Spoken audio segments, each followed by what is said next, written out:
Now, every minute spent in strategic thinking is the best time saver. Never take your thoughts and your resources where your mind has never gone. Every single moment, take time just to think. Invest in your thoughts.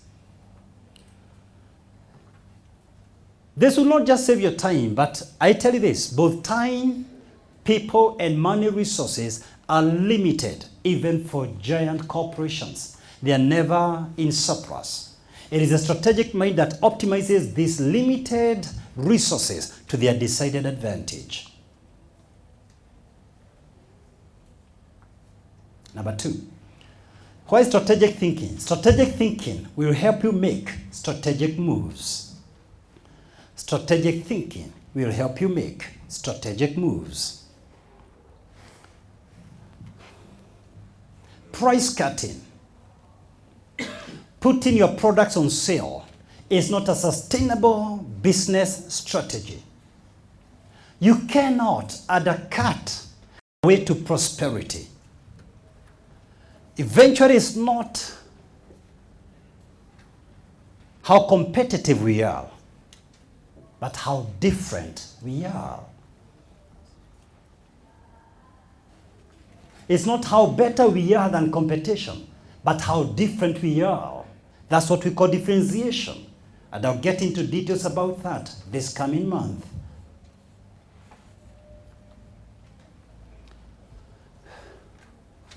Number 3. Are you still there? Strategic thinking helps you to become competitive, or rather, you take advantage of what you have, what we call competitive advantage, makes you strategic in competing.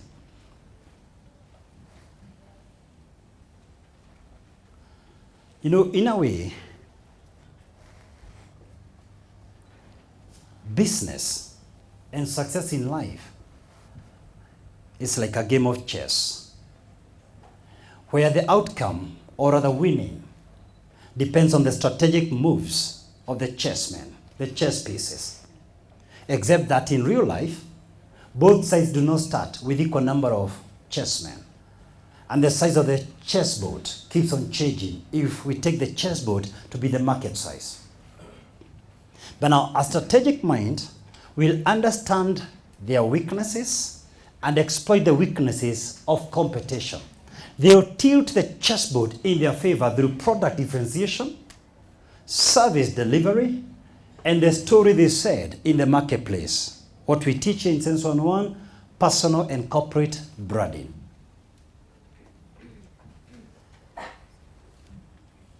And number 4, strategic thinking will help you identify your market space, including enlarging your space in the market. See, strategic thinkers can predict how the market will behave because of their strategic moves. They can predict how competition will react to their strategic moves and reorganize accordingly. They can tell if they are working, and in our media, they may not be in business. They can tell if I take this step, this is exactly how the HR will behave. If I take this step, this is exactly how the CEO will look at me.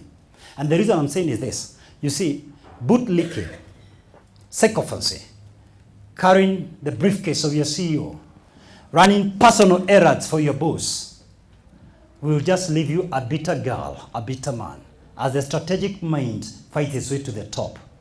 Your boss knows who is strategic, and they know who is the errand boy in the company.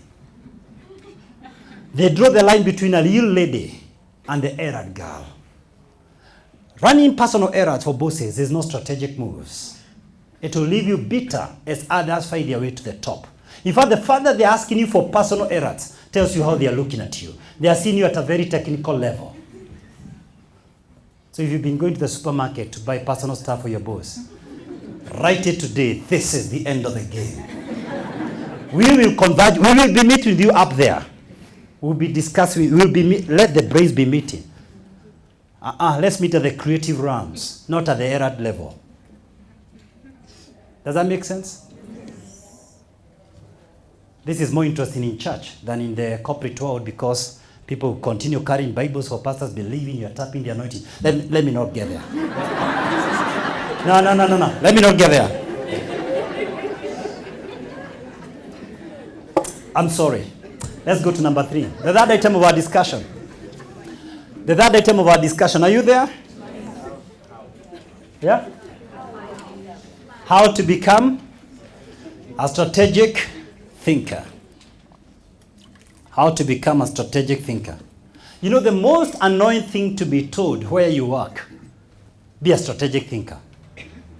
And then they don't tell you how. How many here have ever suffered from that? Someone is just telling you, can you think strategically? And they don't tell you how. Have you ever heard such a statement? Yes.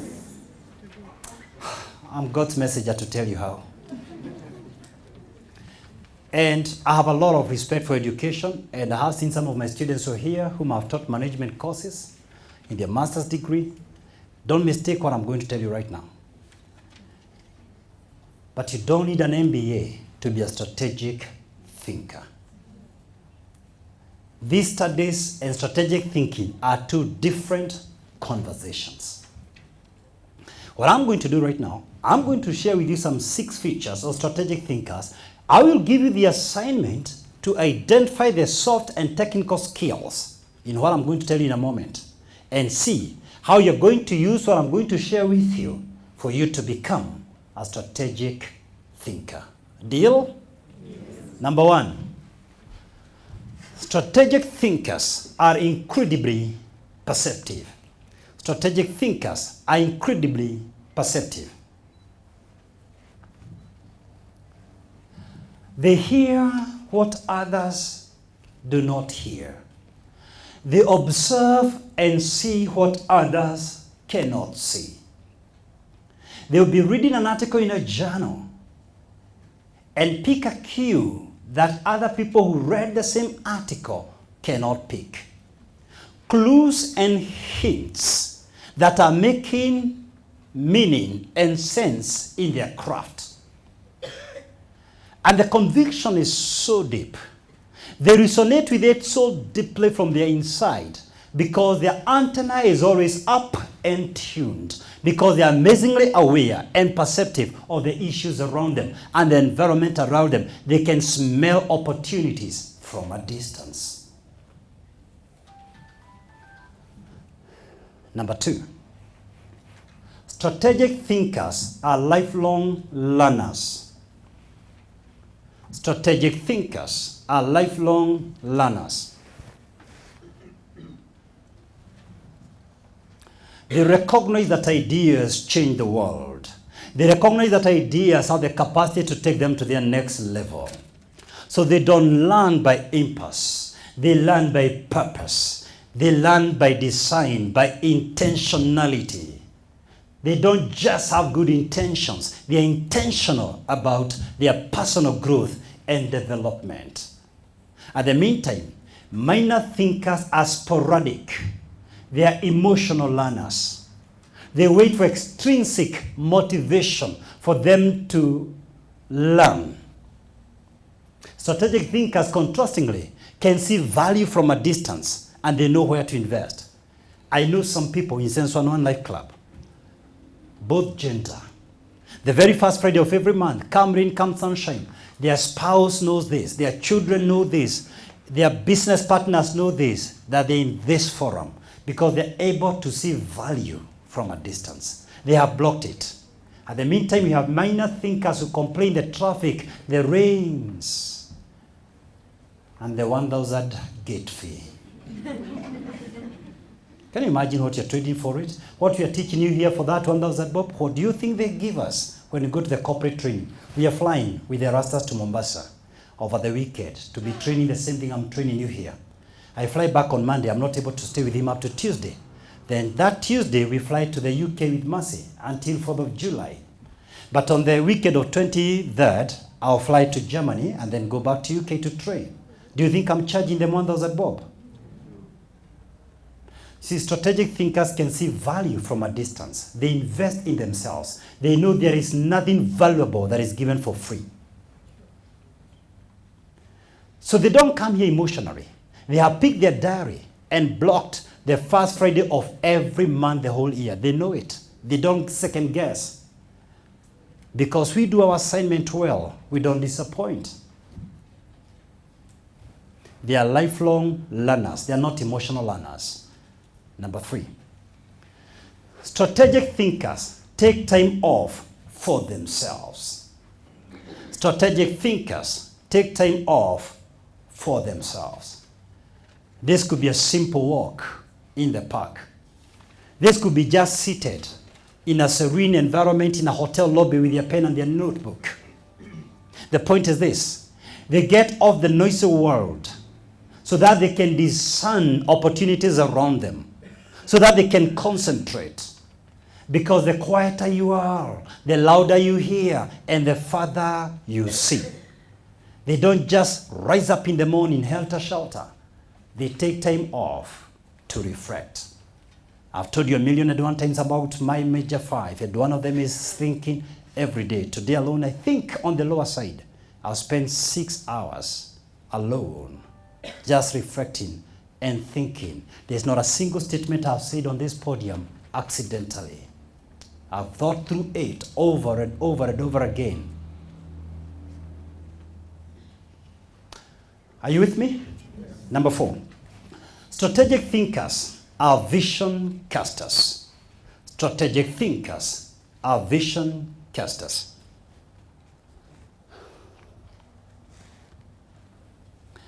January next year, I'll be teaching about personal visioning. I like planning what I'm going to teach you in advance. And at the beginning of the year, I like people projecting and be able to plan. And we'll get into vision in details. For now, I want to give you 4 C's on vision casting. 4 C's. The first C. Are you there? Clarity. C-L-A-R-I-T-Y, from the word clear. Clarity.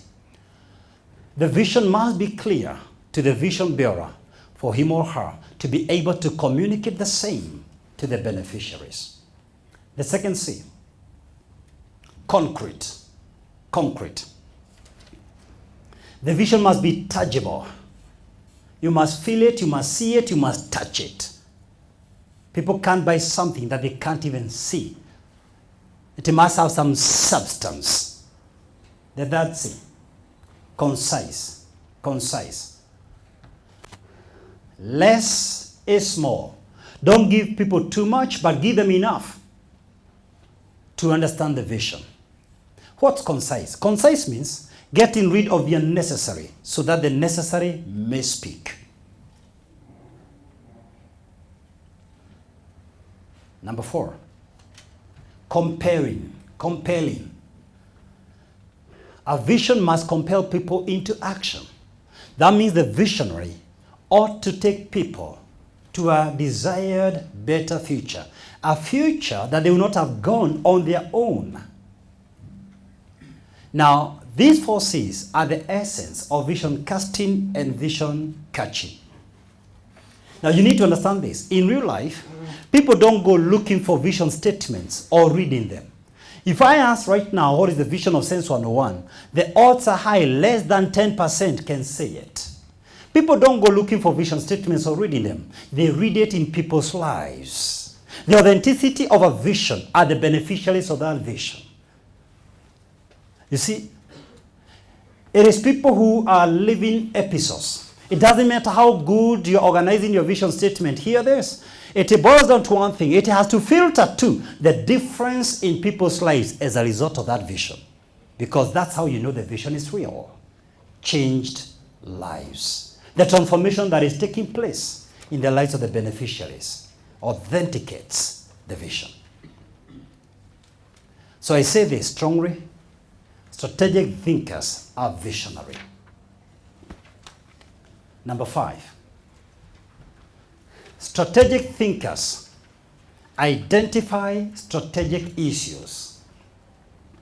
Strategic thinkers identify strategic issues.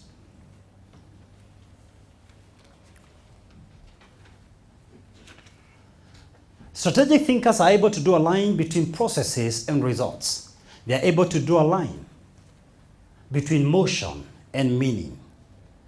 It is not enough to be busy, so are the ants. The question is, you're busy doing what? What's the point of measuring speed if you're moving in the wrong direction?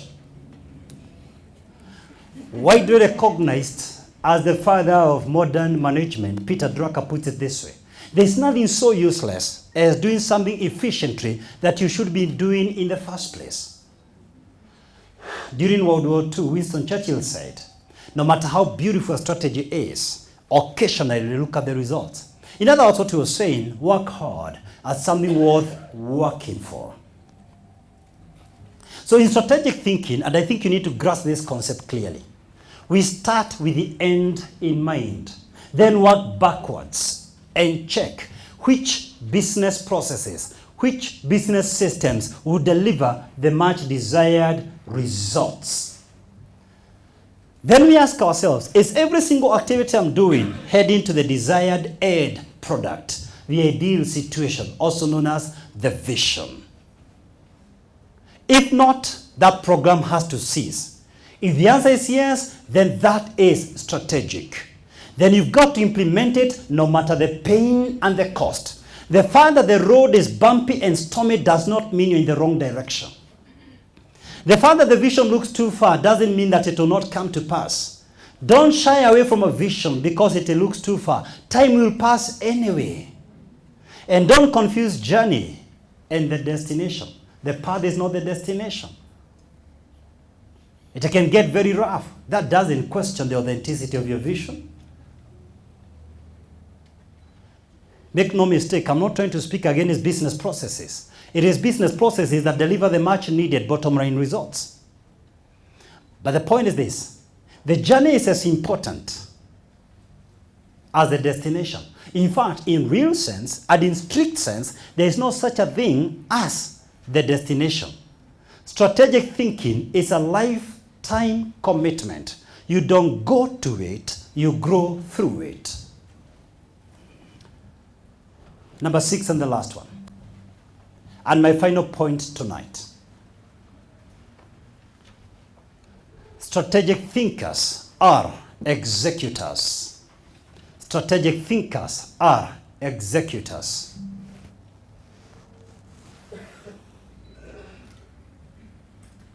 Execution without strategy is aimless. Strategy without execution is useless. The line between talkers and strategists is action. The line between theorists and strategists is execution. The line between winners and losers is strategic action. I'm inviting you tonight to the road less traveled. I even dare you tonight to the road never traveled at all. Follow your scripts. Be the hero in your story. Charter the path. Be a trend setter. Let them study about you when they're studying strategies. Give the students of strategy a case study to examine critically.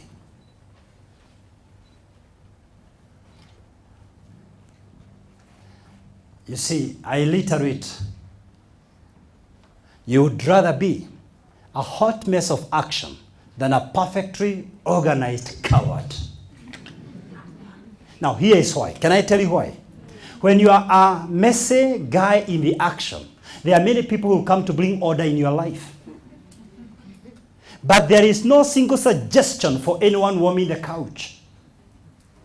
You know, the first 1 year, we never got a lot of guys partnering with us. Let me just tell you what has happened the last about 6 months.